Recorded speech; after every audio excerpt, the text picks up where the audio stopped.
Welcome to the Baseface Network.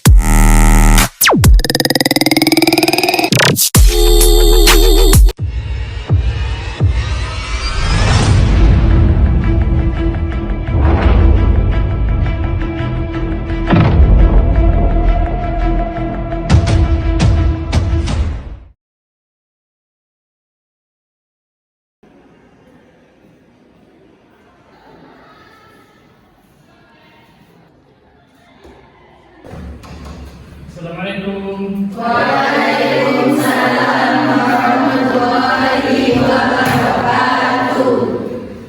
Selamat siang Anda semuanya. Siang. Bagaimana kabarnya hari ini Anda? Alhamdulillah baik Pak. Baiklah, untuk memulai pembelajaran kita hari ini, dipersilakan kepada ketua kelas untuk memimpin doa. Sebelum kita belajar, dalam baiknya kita berdoa. Bismillahirrahmanirrahim. Sadari wa yassir li amri.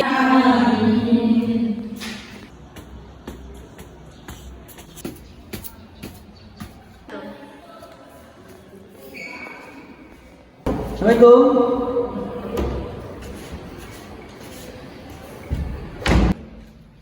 Pak. Ya.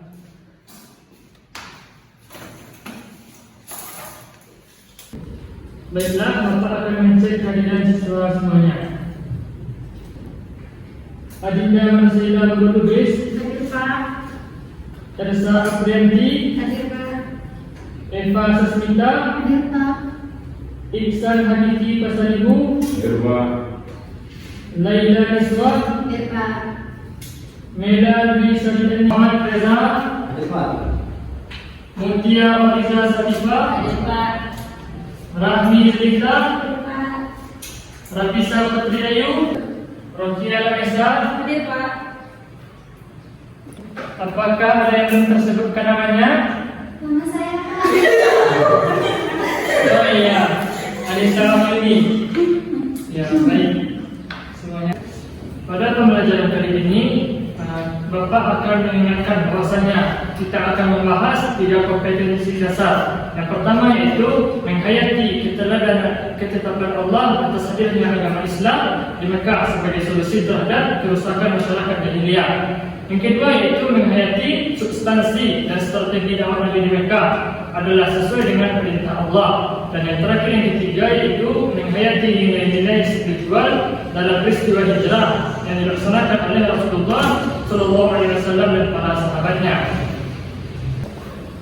Pada tingkatan sebelumnya, pasti siswa sekalian sudah mengetahui bagaimana dakwah Nabi di Mekah.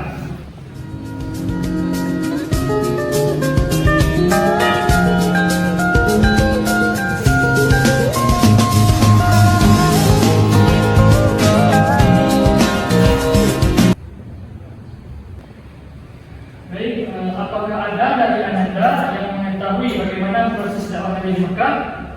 Coba angkat tangan. Saya Pak, Ya, silakan Mutia. pada masa dakwah Nabi di Mekah, satu di Mekah itu memiliki kebiasaan menyembah berhala, dan yang kedua percaya adanya Tuhan tapi tidak percaya dengan hari kebangkitan. Ya, benar sekali apa yang disampaikan Mutia tadi. Apakah masih ada yang lain? Bagaimana proses dakwah Nabi di Mekah tersebut? Silahkan rekan tangan bagian tahu. Ya Pak, Ya, silahkan Mila. pertama tahu cara sembunyi-sembunyi, yang kedua tahu cara terang. Baiklah, benar apa yang disampaikan oleh Mila dan Mutia tadi, bahwasanya kebudayaan Arab pada masa jahiliyah yaitu menyembah berhala dan mereka percaya kepada Tuhan, tetapi mereka tidak percaya kepada hari akhir. Kemudian pada kepercayaan masyarakat Arab jahiliyah, mereka banyak mempercayai Tuhan atau yang disebut dengan politisme dan animisme, dan percaya kepada roh. Ada juga dengan dinamisme, percaya kepada beda-beda dan lain-lain sebagainya. Kemudian itu pada dakwah Nabi benar yang dikatakan oleh Mila tadi, bahwasanya yang pertama bersembunyi. Pada itu dakwah itu dilakukan di rumah Al-Qam bin Abi Al-Qam. Yang kedua yaitu dakwah secara terang-terangan. Dakwah secara terang-terangan ini dilaksanakan ketika turunnya wahyu dari Allah Subhanahu wa taala kepada Nabi Muhammad sallallahu alaihi wasallam. Nah, maka dari itu kita akan membahas lebih detail dan lebih dalam lagi bagaimana proses dakwah Nabi di Mekah, dan kita akan meneladani bagaimana coba jelaskan apa yang Bapak jelaskan tadi. Makanya perhatikan apa di depan. Jadi siswa sekalian bisa lebih jauh lagi dan mengenal lebih dalam lagi bagaimana proses dakwah Nabi di Mekah, dan kita juga bisa mengenal bagaimana sosok Rasulullah Sallallahu Alaihi Wasallam, dan juga kita bisa menerapkan nilai-nilai kebaikan dalam kehidupan sehari-hari. Dan untuk mendukung pembelajaran kita pada hari ini, Bapak sudah menyediakan materi untuk kita pelajari. Jadi masing-masing dari Anda semuanya sudah memegang materi yang akan kita bahas nantinya. Selanjutnya Bapak akan membagi Anda semuanya menjadi 4 kelompok, yang mana satu kelompok itu terdiri dari 3 orang, dan setiap anggota kelompok akan menjawab soal yang berbeda di antara setiap anggotanya. Baik, Pak. Baik, Bapak akan menyebutkan nama-nama kelompok tersebut. Untuk kelompok 1, Ihsan, Dinda, Elsa. Kelompok 2, Mutia, Rafisa, dan Fahmi. Kelompok 3, Reza, Eva, Laila. Dan untuk kelompok 4, yaitu Nisa, Mesa, dan Mela. Dari keempat kelompok ini sudah Bapak namakan dengan kelompok asal. Selanjutnya Bapak akan membentuk kelompok ahli dari masing-masing nomor soal yang akan Anda bahas nantinya. Sebelum Bapak akan menjelaskan aturan selanjutnya, silakan Anda duduk berkelompok terlebih dahulu.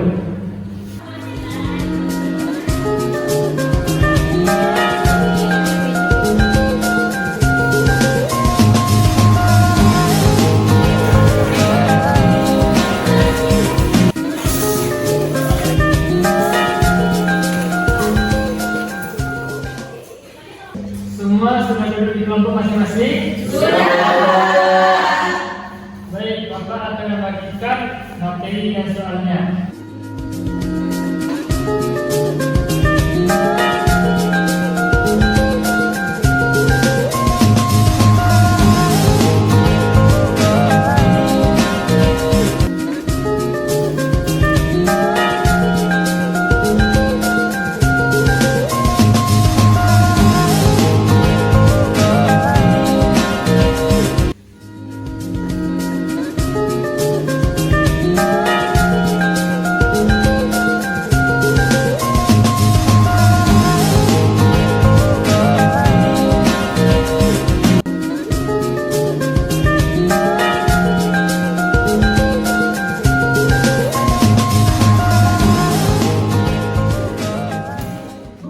Masing-masing Anda sudah memegang soal dengan nomor yang berbeda?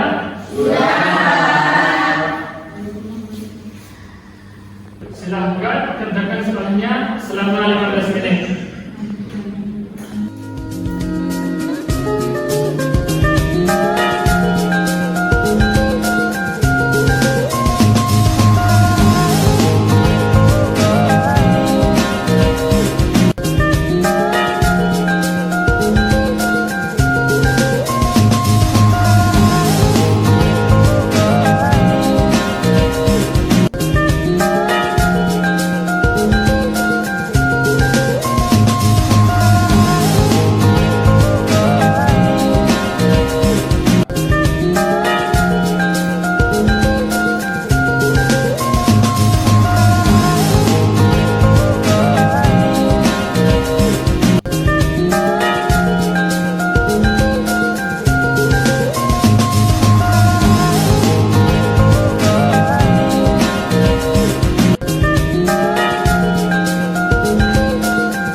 Selanjutnya kita akan membentuk kelompok ahli. Bagi teman-teman yang memiliki nomor 1 akan bergabung dengan kelompok lain yang menjawab nomor 1. Contohnya seperti ini.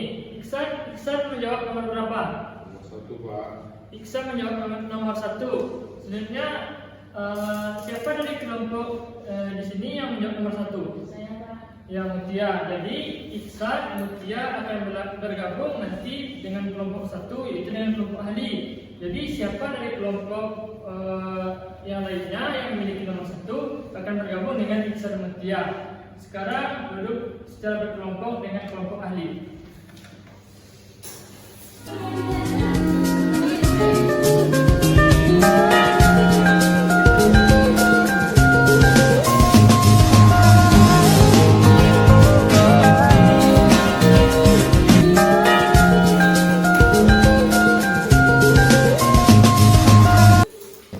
Karena semuanya sudah berada di kelompok ahli, selanjutnya dipersilakan kepada semua kelompok untuk mendiskusikan dan memperdalam materi yang telah Anda dapat di kelompok asal tadi. Diskusi Bapak berikan waktu 10 menit. Baik, Pak. Baik, Pak.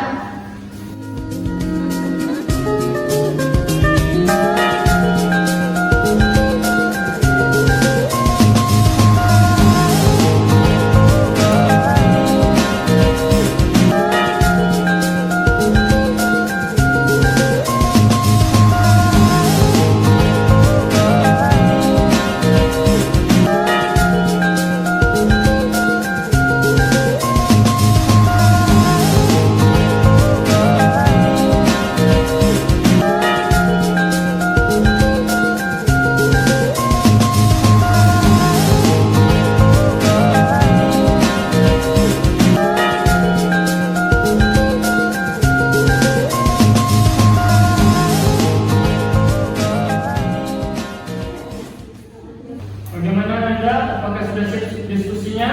Sudah. Selanjutnya dipersilahkan kembali kepada kelompok asal dan diskusi lagi di kelompok asal tersebut apa yang sudah Anda dapatkan di kelompok ahli, supaya teman-teman di kelompok asal Anda semuanya mengerti terhadap apa yang Anda dapatkan di kelompok ahli tadi. Baik, Pak. Sekarang duduk kembali ke kelompok asalnya. Setelah Anda duduk di kelompok asalnya tadi, Bapak akan beri waktu untuk berdiskusi selama 5 menit. Baik, Pak. Apakah diskusinya sudah siap, Anda? Sudah, Baik, selanjutnya kepada masing-masing kelompok akan mempresentasikan apa yang sudah didiskusikan baik dari kelompok asal maupun dari kelompok ahli. Dengan ketentuan kelompok 1 akan menjelaskan pertanyaan nomor 1, kelompok 2 akan menjelaskan pertanyaan nomor 2, kelompok 3 akan menjelaskan pertanyaan nomor 3, dan kelompok 4 akan menyimpulkan nantinya apa jawaban dari kelompok 1, 2, dan 3. Baik, kepada kelompok 1 dipersilahkan untuk mempresentasikannya.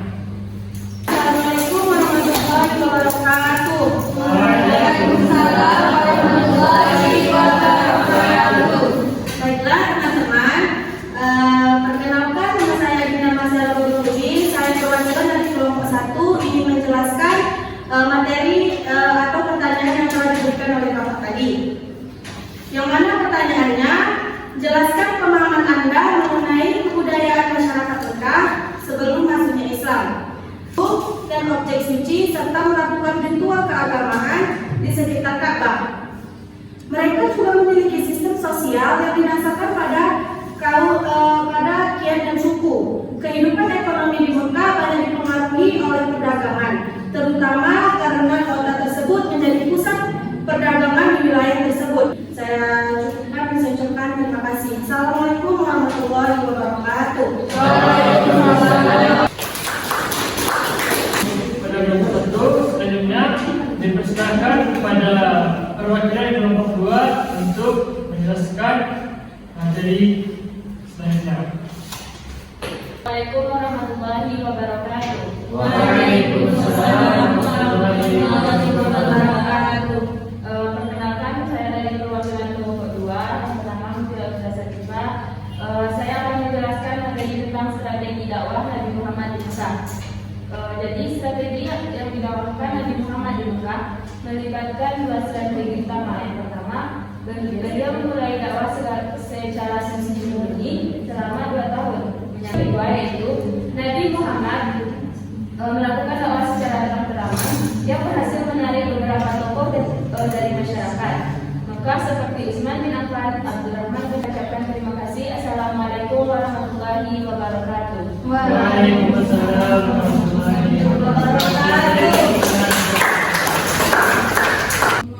Baiklah, saya perwakilan dari kelompok 3. Nama saya Lila Iswa. Saya akan menjelaskan tentang peristiwa penting yang terjadi selama dakwah Nabi di Mekah. Ada beberapa peristiwa penting yang mencakup penyampaian wahyu pertama kepada Nabi Muhammad di Gua Hira, penentangan dari kaum Quraisy, perlindungan Nabi oleh Abu Thalib, dan pembelaan penduduk Mekah antara menerima dan menolak ajaran agama Islam. Jadi peristiwa penting yang terjadi selama Nabi di Mekah itu yang pertama itu Isra Mi'raj. Terjadi 1 tahun sebelum hijrah dan juga bertepatan pada malam Senin 27 Rajab. Sekian dari kelompok 3. Assalamualaikum warahmatullahi wabarakatuh. Baik, selanjutnya persilakan kepada perwakilan kelompok 4 untuk menyampaikan kesimpulan apa saja yang disampaikan oleh dari kelompok 1, 2 dan 3 tadi. Pada kelompok 4 dipersilakan. Baiklah, assalamualaikum warahmatullahi wabarakatuh. Waalaikumsalam warahmatullahi wabarakatuh. Perkenalkan, nama saya Rika Vanessa dari kelompok 4. Di sini saya akan menyimpulkan materi kita pada siang hari ini, yaitu pada zaman sebelum Islam masuk, masyarakat Mekah banyak menyembah berhala, patung, dan pada zaman itu banyak orang yang berzina, meminum Islam kepada keluarga dan para sahabat terdekat. Strategi ini dipilih untuk menghindari konflik dengan masyarakat yang pada saat itu masih loyal kepada kepercayaan nenek moyang mereka. Setelah itu, Nabi Muhammad baru melakukan dakwah secara terang-terangan yang berhasil menarik beberapa tokoh dan masyarakat Mekah seperti Utsman bin Affan, Abdurrahman bin Auf, dan Abu Bakar untuk memeluk agama Islam. Peristiwa-peristiwa penting yang terjadi selama Nabi di Mekah yaitu yang pertama hijrah ke Asia, yang kedua Amul Husni atau tahun sukacita, yang ketiga Isra Mi'raj, dan yang terakhir penentangan dan penindasan. Sekian, terima kasih. Assalamualaikum warahmatullahi wabarakatuh. Waalaikumsalam warahmatullahi wabarakatuh. Terima kasih kepada kelompok 4 yang telah menyimpulkan materi pembelajaran kita pada hari ini. Baik, setelah kita berdiskusi tadi, maka Bapak akan menjelaskan materi kita pada hari ini. Pada dakwah Nabi Mekah, materi poin yang pertama yaitu kebudayaan masyarakat Mekah sebelum Islam.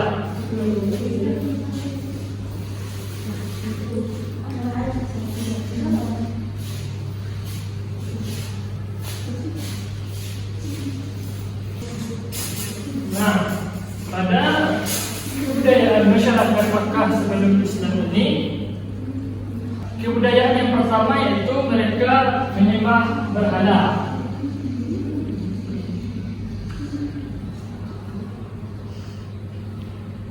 Umumnya masyarakat Makkah dahulunya itu menyembah berhala, yang mana ada 4 berhala yang berasal pada masa itu. Yang pertama yaitu Mana, yang kedua Lata, yang ketiga Uzza, dan yang keempat Mana. Jadi itulah 4 berhala yang paling besar yang disembah oleh masyarakat Makkah jahiliyah dahulunya. Yang kedua yaitu mereka percaya pada Tuhan, tetapi mereka mengingkari hari akhir.